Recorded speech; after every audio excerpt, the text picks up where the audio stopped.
ஓம் அகஸ்தீஸ்வராய நமக. ஓம் அகஸ்தீஸ்வராய நமக. ஓம் அகஸ்தீஸ்வராய நமக. அப்போ அந்த ஈரமான வாழை மட்டம் நிலையில் நம்ம இருந்தால் அந்த ஃபயர் நம்மளை என்ன பண்ணாலும் நமக்குள்ளே என்ன செய்யாது, ஃபயர் ஆகாது. அந்த யோக அக்னி நமக்குள்ளே இருக்கக்கூடியதை சரியாக நம்மளை பக்குவப்படுத்தாது. அப்போ பக்தியின் அடிப்படையில் பக்தியோ யோகமோ ஞானமோ இந்த மூணு வேற வேற அல்ல. இந்த மூணுக்குள்ளேயும் மீதி ரெண்டும் புதைந்து அதனோடு இணைந்து தான் செயல்படுது. பக்திக்குள்ளே யோகமும் ஞானமும், அதே நேரத்தில் யோகத்துக்குள்ளே பக்தியும் ஞானமும், ஞானத்தினுள்ளே யோகமும் பக்தியும் இணைந்தே இருக்கும். எந்த இடத்துக்குள்ள நீங்க எதை நீங்க ஃபாலோ பண்ணி போனாலும் மீதி ரெண்டும் அதுக்குள்ள நீங்க உணர்ந்து போகுமா இருந்தால் மட்டுமே அது சரியான மார்க்கம். குருநாதர் அகஸ்தியர் கொடுத்திருக்க இந்த மார்க்கம் மற்ற மார்க்கம் மாதிரி அல்ல. மற்ற மார்க்கத்தில் உடல் ரீதியான யோகத்தை தூக்கிக்கிட்டே போவோம். ஞானம் என்று மணிக்கூறு கணக்கில் பலவிதமான சொற்பொழிவுகளையோ சத்சங்கத்தை கேட்போம். பக்தி என்ற பேரில் புராண ரீதியான ஒவ்வொருத்தரும் நடந்த சம்பவத்தை தான் படிச்சுட்டு இருப்போம். ஆனால் இங்க என்ன வருதுன்னா, பக்தி, யோகம், ஞானம், ஜீவ காருண்யம் இப்படியான உணர்வுகளை கொண்டதுதான் ஒரு ஆத்மா அந்த முழு பூரண நிலையை அது பெறுது. அந்த பூரண நிலை என்பதே இது எல்லாம் உள்ள அடங்கி ஒரு எசன்ஸ் தான் நீங்க அந்த பூரண நிலையை என்று சொல்லக்கூடியதாக வரும். தன்மயா, பக்தர்கள் முற்றிலும் பகவான் மயம். பக்தர்கள் அறிந்து கொள்வதும் பகவானை அறிந்து கொள்வதும் ஒன்றுதான். பக்தர்களுக்கு மேலான எந்த ஒரு மூர்த்தியோ எந்த ஒரு ஸ்தலமோ எந்த ஒரு தீர்த்தமோ இல்லை. அதனாலதான் என்ன பண்ணாங்க, எல்லாருமே அந்த உண்மையான பக்தனைத்தான் நாம என்ன பண்ணோம், சித்தனாக நாம அவங்கள குருவாக ஏற்படுத்தணும். மாமகரிஷி அகஸ்தியர் மட்டுமல்ல, மகாவதார் பாபாஜி, போகர், தேரையர், ராமதேவர், இப்படி எல்லா சித்தனும் முதன்மையான பக்தர்கள். இன்றும் பக்தி உணர்வுல, பக்தியில, ஞானத்துல, யோகத்துல எல்லாத்திலையும் பக்தி இல்லாமல் அந்த யோக ஞானம் முழுமையடைவதில்லை. அப்படி அந்த பக்தன் யாருக்கு மேலான மூர்த்தியையோ ஸ்தலமோ தீர்த்தமோ, எந்த தீர்த்தமான இடமோ எந்த தெய்வீகமான ஒரு உருவக்கும் மூணையும் இணைந்த ஒரு ஆளு தான் ஒரு பக்தன். அந்த பக்தன் ராம பக்தனுக்கு எவ்வளவு மகிமை, ஆஞ்சநேயருக்கு, இப்படி ஒவ்வொருத்தரும் பக்தனுடைய உண்மை சொரூபமே அதுதான். நாஸ்தி தேஜு ஜாதி வித்யா ரூப குலதன கிரியாதி பேத. ஒரு பக்தனுக்கு இடையில அவனுக்கு என்ன இருக்காது, ஜாதி இருக்காது, கல்வி இருக்காது, உடல் அமைப்பு கிடையாது, குலோங்கிறது கிடையாது, செல்வம், தொழில், இந்த மாதிரி எந்த விதமான பேதமும் இல்லை. கண்ணப்ப நாயனாருக்கு கல்வியுமே இல்லை, தொழிலை பார்த்தீங்கன்னா சாதாரணமான ஒரு தொழில் செய்கிறாரு. ஆஞ்சநேயர், சபரி முதலியவருக்கு அழகிய மேனி எதுவுமே கிடையாது, மனித ரூபமான உடல் அமைப்பே கிடையாது. அல்லர், நிசாதர், சதனர் முதலியவர்களுக்கு என்ன குலம்னே தெரியாது. விதுரர், சுதாமர் போன்றவருக்கு எந்த விதமான பொருள் ரீதியான எந்த இதுவும் கிடையாது. ஆயினும் இவங்க எல்லாருமே பரம பக்தர்களாக கருதப்பட்டன. இன்னைக்கு வரைக்கும் நம்ம என்ன சொல்றோம், நம்மாழ்வார் மாதிரி, நந்தனார் மாதிரி, ஆஞ்சநேயன் சொல்றோம், சபரின்னு சொல்றோம். இப்படி இவங்களெல்லாம் நம்ம சொல்றது காரணம் என்னன்னா, அந்த உண்மையான பக்தனுக்கு எந்த விதமான வேற்றுமை அவனுக்கு இல்லை.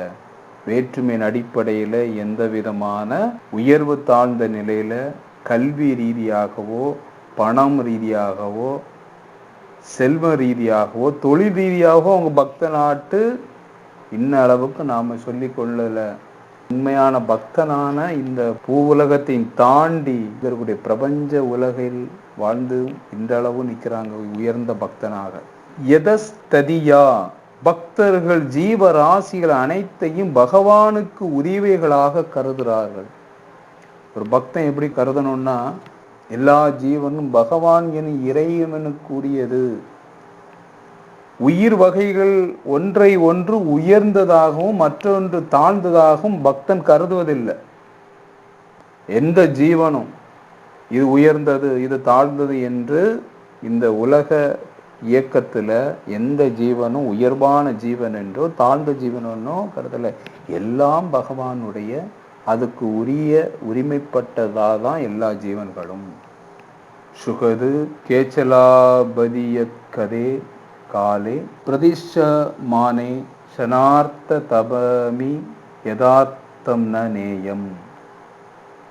உலக சம்பந்தமான துக்கம், சுகம், லாபம், இச்சை முதலியான எல்லாம் ஒழிப்போம். இதெல்லாம் ஒழிச்சு வரும் என்று எதிர்பார்த்து கொண்டு அவரை வீண் போகாது பக்தி பண்ண வேண்டும். ஒரு பக்தனுக்கு துக்கம் இருக்கக்கூடாது, சுகம் இருக்கக்கூடாது, இச்சை, லாபம் இதெல்லாம் எதைய பற்றியுமே அவன் நினைக்கக்கூடாது. இது எல்லாத்தையும் விட்டுட்டு எதிர்பார்ப்பு கொண்டு அரை வினாடி கூட வீண் போகாது பக்தி செய்யணும். எந்த ஒரு நிமிஷம் கூட வேஸ்ட் பண்ணாம, எல்லா நஷ்டங்களெல்லாம் கால நஷ்டத்துக்கு ஈடு இல்லை. அதனால் பக்தன் என்ன செய்யணும், ஒரு நொடி பொழுதையும் வீணாக்காம பக்தி சாதனை அப்படின்னு சொல்றாங்க. இதுக்கு பேர் பக்தி சாதனை. இந்த சாதனையில ஈடுபடணும். குணமா இந்த பக்திய 11 நிலையாக இந்த பக்தி பண்றத பிரிச்சிருக்காரு. பக்திய 11 பாவனையில நாரத முனி 11 பாவத்தை சொல்றாரு. ஒவ்வொருத்தரும் ஒவ்வொரு பாவத்தை எடுத்திருக்காங்க. பக்தி என்னும் சொல்லக்கூடியது 11 விதங்களில் விளங்குகிறது. அவை முதல்ல பகவானுடைய குண மகிமைகளை பக்தி செய்வது. இறைவனை பற்றி ஒரு குணத்தை அவர் இந்த மாதிரியான குணம் என்று ஒரு குணத்தை எடுத்து அதுல பக்தி செலுத்தக்கூடியவங்க இருந்திருக்காங்க. அவருடைய சுந்தர ரூபத்தில் பக்தி செலுத்தி இருக்காங்க. அவருடைய ஒரு சொரூபத்தை, சுந்தரமான ஒரு அழகான ஒரு ரூபத்தை மனதிலே நிறுத்தி அந்த பக்தி பண்ணியிருக்காங்க. பூஜை கர்மத்தின் மூலமாகவும் பக்தி செஞ்சிருக்காங்க. பூஜா கர்மம்னா 2 பூஜா, அக பூஜை, புற பூஜை.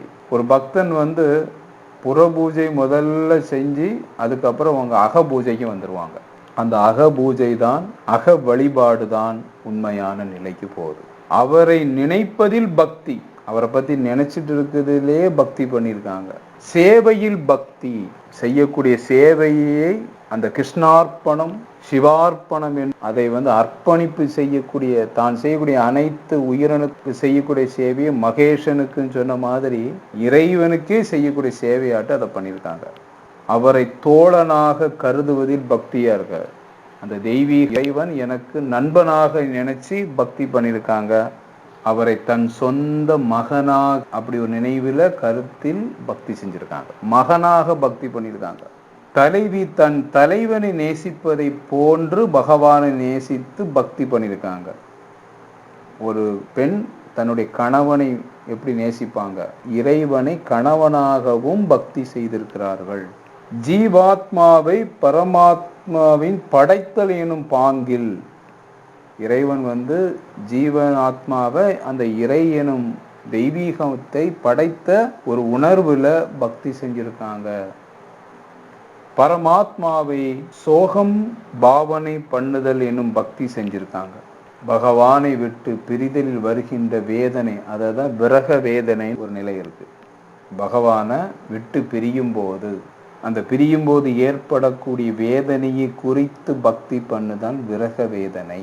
இப்படி 11 பக்தி ரீதியா செய்த சாதனைகள் இதுதான் அப்படின்னு பூர்த்தின்னு நம்ம சொல்ல முடியாது. இதுல பல டைமென்ஷன்ல ஒவ்வொருவரும் போயிருக்கதாட்டு சொல்லுவார். எத்தனை மனிதர்கள் இருக்கிறார்களோ அத்தனை விதமான பக்தி சாதனைகள் இருக்கின்றன. அவங்களுக்குள்ள எந்த விதமான உயர்வு தாழ்வால் நம்ம நினைக்க வேண்டிய அவசியம் இல்லை. ஒவ்வொரு நிலைகளில் அந்த பக்தியை அவங்க செஞ்சுருக்காங்க. தெய்வத்தில் பகமை கொள்ளக்கூடிய ஒரு விதமான பக்தி மார்க்கமும் இருந்திருக்கு. அதைத்தான் ஹிரண்யகசிப்பு, ராவணன், கம்சன் முதலியோர்லாம் எப்படி பக்தி பண்ணுறாங்க? பகவானை பகைத்து அந்த பகவத் சிந்தனையில் மூழ்கி இருந்தனர். அதான் பகவத் சிந்தனையில் எப்போவுமே அந்த எதிரியாக இறைவனை எண்ணி நினைத்து கொண்டே இருக்கிறாங்க. எப்படி நண்பனா நினச்சிக்கிட்டு பண்ணாங்களோ அதே நேரத்தில் பகவானை பகமை எனும் நினைவிலே அங்கே என்ன பண்ணுறோம், அங்கேயும் அவங்க பக்தியிலே நினைவில் இவங்களுக்கும் பகவான்கிற இறைவனுக்கும் அவங்களுக்கும் ஒரு டிரான்ஸ்ஃபர்மேஷன் ஓடிக்கிட்டு இருக்கு. ஆனால் இந்த மார்க்கம் பின்பற்றும்படி மேக்சிமம் யாரும் சொல்றதில்லை. இதை விலைக்கு தான் வைக்காங்க. இது எல்லாராலையும் செய்ய முடியாது. அதுக்குன்னு ஒரு நிலை இருக்கக்கூடியவங்க தான் செஞ்சுருக்காங்க. அவங்க மட்டும்தான் இருந்திருக்காங்க. அதுக்கப்புறம் அந்த நிலைக்கு யாரும் அந்த நிலையில் உள்ள பக்தியை அவங்க எடுக்கவில்லை. அதனால தான் நாரதரும் இதை என்ன செய்யறாரு, சற்று இதை விலக்கி விடுறாரு. இது ரொம்ப வித்தியாசமா, ஏன்னா தெய்வீகத்தை கூட நீங்க ஃபைட் பண்ண மாதிரி அதே மாதிரியான ஒரு சக்தியோடு அதில் முக்தி அடைவது அது ரொம்ப கஷ்டம். அது சில பேருக்காலும் முடிஞ்சது, அது அவங்களுக்கு முடிஞ்சது, மற்றவங்க எல்லாராலையும் ஈஸியாக போகக்கூடிய ஒன்று. நால்வர்கள் அப்பர், சுந்தரர், மாணிக்க வாசகர் இவங்க எல்லாம் போன நிலைகள் எல்லாமே சகபாவனை அதை தோழமையான நிலை. சுந்தரர் அதை எடுத்துக்கிட்டாரு. காந்த பாவனை அல்லது நாயகி இயக்கம் உடைய நிலை மாணிக்க வாசகர் தென்படுவதாயிற்று. இப்படி ஒவ்வொரு பாவனையிலும் ஒவ்வொருத்தரும் என்ன பண்ணாங்க, அந்த முழுமையான பக்தியை அவங்க என்ன செஞ்சாங்க, தனக்குள்ள இருக்கக்கூடிய பக்தி தன்னிடம் இருப்பதையெல்லாம் கொடுக்கிறது. தனக்கு ஏதேனும் ஏதாவது பிரதியோபகாரம் வேண்டும் என்று கேட்பதில்லை, அதை ஏற்பதும் இல்லை. சரியான பக்தனா இருக்கக்கூடியவங்க எதையும் கேட்பதில்லை, ஏற்பதும் இல்லை. கொடுப்பதுதான் பக்தியின் முதல் மகிமை. அவங்களுக்கு உலக பற்றி எந்த விதமான இதுவும் அவங்களுக்கு இல்லை, எந்த விதமான பயமும் இல்லை. முயற்சியை பற்றிய பயம் இல்லை, நஷ்டத்தை பற்றிய பயம் இல்லை, எதிரியை பற்றிய பயம் இல்லை, அவங்களுக்கு மரணத்தை பற்றிய கூட பயம் இல்லை. இப்படி உலக பற்றில் உண்டு எதற்கும் அஞ்சாமையே பக்தனுடைய பாங்கு. இப்படி வரக்கூடிய ஒரு பக்தன், ஒரு பக்தி தான் உங்களை முழுமையான நிலைக்கு நம்மளை கொண்டு போகும். அவன் பக்தனுடைய பக்தி, இந்த பக்திங்கிற உணர்வு, இது எல்லாமே நாம் என்ன செய்யணும், வளர்த்து கொள்ள வேண்டும். இந்த பக்தியை வளர்க்கக்கூடியது நாம் செய்யக்கூடிய குரு மந்திரத்திலேயோ ஆத்ம சுத்தியில் குருநாதர்களை நினைக்கும் போது, நம்முடைய குரு பரம்பரை உள்ளவங்க நினைக்கும் போது செய்யக்கூடிய சாதனை, செய்யக்கூடிய தபம், செய்யக்கூடிய காரியம், செய்யக்கூடிய புற கர்மமாக இருக்கட்டும், அனைத்தையும் என்ன செய்யணும், நாம் பக்தியோடு நான் செய்கிறேங்கிற மனநிலை நம்ம இல்லாமல் எல்லாம் குருவுக்கு அர்ப்பணம், எல்லாம் சிவார்ப்பணம், எல்லாம் பிரம்மார்ப்பணம். அப்போ பிரம்மத்துக்கும் பண்ணுறதும் குருவுக்கும் பண்ணுறதும், குருவுக்கு பண்ணுறதே பிரம்மத்துக்கு அர்ப்பணமாகும். குருவுக்கு பண்ணுறக்கூடிய அர்ப்பணமே உங்களுக்கு என்னவாக வரும், எல்லா பிரபஞ்ச இயக்கத்துக்கும் அர்ப்பணிப்பாயிரும். அப்போ நம்ம அர்ப்பணிப்புங்கிற உணர்வை நாம் பெருக்கி கொள்ளும் போதே பக்தி பெருக பெருக அர்ப்பணிப்பு நம்மகிட்ட பெருகிறோம். முயற்சி பண்ணுவோம். ஒவ்வொருத்தரும் பக்தியும் என்ன அளவு என்று யாருக்கும் தெரியாது. அதுக்கு எந்த விதமான அளவீடுகளும் இங்கே இல்லை. அவரவருக்கு உணர்வு அலைகளை பெருக்கிறோம். எந்த அளவுக்கு உணர்வை விரிக்கிறோம், எந்த அளவுக்கு நல் உணர்வாக விரிவடை செய்கிறோம், நல் உணர்வை வளர்க்கிறோம், நல்ல உணர்வு எங்கெல்லாம் இருக்கிறதோ அதையெல்லாம் உள்வாங்கி நமக்குள்ளே அதை வளர்ச்சியடை செய்வதற்கு முயற்சி நாம் செய்வோம். பக்தி யாரும் பக்தியை ஊட்டியோ பக்தி ரீதியான விஷயத்தை பழம் தானாக பழுப்பதை போன்றுதான் ஒரு பக்திங்கிற உணர்வு. பக்தி எப்படிலாம் ஒவ்வொருத்தரும் பக்தி செஞ்சுருக்காங்க, பக்தி அவங்களுக்குள்ள எப்படி பண்ணியிருக்காங்கங்கிறத நாம் தெரிய தெரிய தெரிய நமக்குள்ள அந்த பக்தி வரும்.